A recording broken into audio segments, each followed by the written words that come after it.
Hi there, and welcome to this video in which I'm teaching you how to make this little vine applique, which you can sort of see peeking out here. And here it is up close in a bit more detail. This is what we're going to be making. And as you can see, it completes a set of appliques. The flower right here, as well as the little leaves that it's paired with. And these two appliques I've shown you how to make in previous videos, so I will link those in the description bar down below. And these appliques are actually meant to embellish a garment, in this case, a peplum blouse, because this is what I'm teaching you how to do in this series. It's a two-piece floral applique ensemble series, which I'm teaching you how to construct. So if you wish to follow along, I'll go ahead and link all the videos in the series in the description bar down below in chronological order.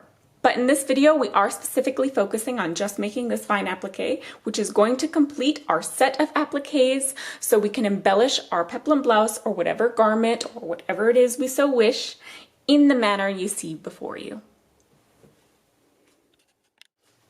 So in terms of what we're going to be needing to make our little vine appliques that you see here, we're going to obviously need the fabric that we want the vine to be wrapped in. So here I have my lovely green silk, and then we're going to want to embellish the vine with some embroidery floss or embroidery thread, right? As you can see here, I have my gold embroidery thread. So I have a skein here, and I believe it's 12 strand because I wanted a fairly bold look. So I have my gold embroidery thread and then my embroidery needle you will be needing. And then of course you're going to be needing some scissors, because we are going to be needing to cut bias strips in order to wrap our cord. And then that brings me to the actual cord.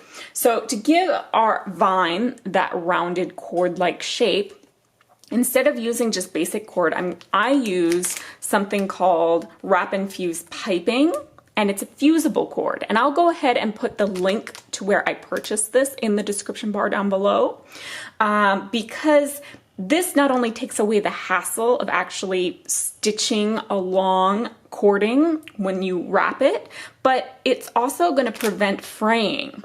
And for our project, as you can see back here, this is going to be the seam. And I've cut so close to that actual seam, and it's not fraying. And I want to cut super close because this is going to be attached to the fabric with the seam side down, right on our garment. So we want it to be relatively flat, and we don't want a lot of fabric back there. So when I trim super close, I don't want to worry about any fraying or anything, and that fusible web is really going to prevent that from happening. So that's why I like this. Using a fusible piping, we're obviously going to need an iron, right? So you'll need your little iron. And then if you want to finish the ends of the actual vine off, you may not need to, because in my case, I usually hide the ends under a flower or in a seam of my garment. But if you want to finish the ends off, you will want some regular thread and a needle, just so that we can slip stitch those ends closed. So that's about it. Now we can get into the actual tutorial. So the first thing you're going to want to do is you're going to want to take that fusible cord and you're going to approximate how much you're going to be needing. So however long you want your vine to be, ballpark it there, give yourself a little extra just in case. And then you're going to take the fabric that you intend on wrapping this cording in, and you're going to make bias strips. Now in order to create bias strips, all you're going to do is you're going to cut at a 45-degree angle to the selvage. Okay, there's my selvage. Here's my diagonal. Right now I have it folded on the bias. I actually have a mat here, which makes it really easy because I know exactly 45 degrees, but you can approximate it. And then in terms of width, how wide do we want this bias strip to be? We want it wide enough to actually fully cover our fusible web here for our piping cording. So I'm going to say about 2 inches is good. We will be trimming it later on, but we want to ensure that we are completely covering it at the first stage. I said 2 inches, so since I have a fold here, I'll just cut at the 1 inch mark, and then I'll have my 2 inch bias. So here I have my 2 inch bias strip all cut, and then I can take my fusible cording and I can lay it right in the center of that bias strip with the face of the actual cord, that rounded edge lying right in the center, and just lie it like so. And then you can sandwich that cording in between the bias strip by folding over the fabric such that the edges of that bias strip are even, so that you don't have a wonky bias strip. Also a little note, if you do plan on finishing the actual ends of your vine nicely and slip stitching them, you may want to leave a little room between the actual cord and the edge of your fabric for your seam allowance so it doesn't get fused down. And then you're just going to take your iron and you're going to press this. Take a hot iron and press as close to the actual cording edge as you can so that you're not flattening the cording, but you're still encasing it really well. And then you'll end up with a nice wrapped cord in the end. So now if you want to finish off the ends, you can do so at this stage. As you see, I've gone ahead and that extra fabric that I left overhanging the cord, that fusible cord, gone ahead, I've tucked it in, and now I can just slip stitch this little opening closed so I'll have a nice little finished edge there.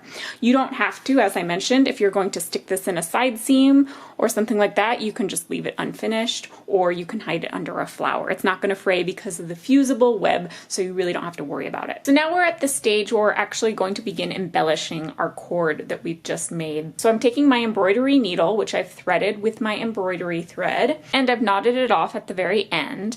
And I just have a very long length here because we're actually going to be whip stitching down the full length of our vine. And then you're going to take your needle, and here I have my finished end here. And I'm going to go up between my two layers of fabric, and I'm actually going to kind of find where the cord is with my needle, and I'm just going to poke it on out at the very end of the cord, right at the edge. And in this way, I'm going to bury my actual knot in between the two layers. Now we can actually begin whip stitching. So all we're going to do is the opposite side from where the thread is coming out.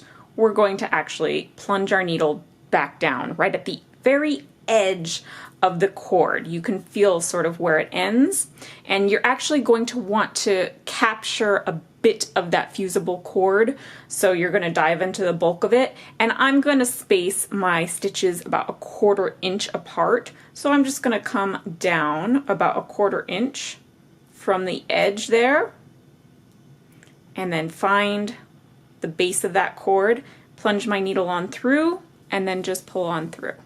And as you're pulling that loop closed, just make sure that that loop wraps around and over your cord. Now I'm just going to repeat the same procedure all the way down my cord, ensuring that loop closes down as I want it.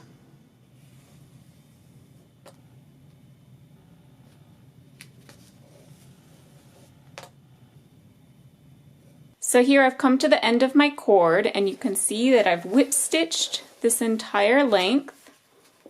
There's the beginning.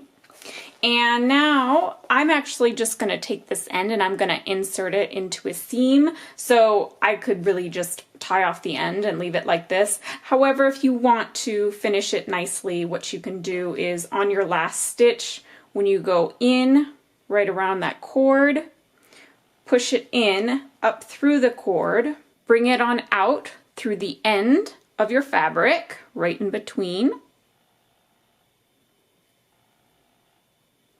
Pull it on through. Then you can sort of open this up, and if you want, make a knot right on the cord and fasten it. Now this way your knot will be concealed, and you can obviously tuck the ends in and slip stitch the ends closed, just as I did over on the other end. Now what we're going to do is we're going to actually trim very close to where we've whip stitched. We want to try and eliminate as much fabric as we can underneath that cord, because this is where we're going to try and get a flat seam to stitch down on our garment. So now that we've trimmed our cord, we have this little ridge back here, and if you want, you can go ahead and take your iron and actually give it a light little press back here. It kind of squishes it to one side so it'll lie a bit flatter, but Essentially now, just begin stitching it down on whatever it is you wish to embellish. So that's the vine applique. I hope you enjoyed this tutorial. And in my next video, I will reveal the final finished product of all this embellishment. See you soon. Bye-bye.